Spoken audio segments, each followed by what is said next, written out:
সনাতনী পূজার পতনের কাহিনী নিয়ে সন্ত রামপালজি মহারাজের যে ভিডিওটি এসেছে, সেখানে এমন কি কি প্রমাণ আছে যা আপনাকে আকৃষ্ট করেছে?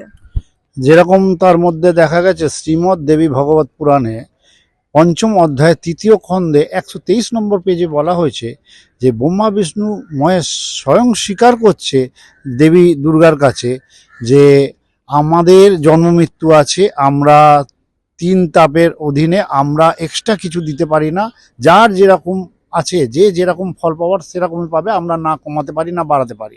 আচ্ছা, তো আপনার কাছে শেষ প্রশ্ন এটা যে যে ভাই বোনেরা এই ভিডিওটি দেখতে পারেননি তাদের জন্য আপনি কি বলতে চান? তাদের আমি প্রার্থনা করতে চাই যে অবশ্যই দেখুন এই ভিডিওটা। তো ইউটিউবে গেলেই দেখতে পাবে যে সনাতনী পূজার 5টা এপিসোড আছে, তার মধ্যে প্রথম দ্বিতীয় আর তৃতীয়টা মোস্টলি দেখুন। ওইটা দেখলে অনেক কিছু বুঝতে পারবেন যে এই তিন আর আমাদের সদ্গ্রন্থ কি বলছে, আমাদের সদ্গ্রন্থে কি লেখা রয়েছে, সেইগুলো দেখেই বিশ্বাস হবে। ধন্যবাদ স্যার। ধন্যবাদ। সম্পূর্ণ ভিডিও দেখার জন্য সন্ত রামপালজি বাংলা সৎসঙ্গ ইউটিউব চ্যানেলে ভিজিট করুন।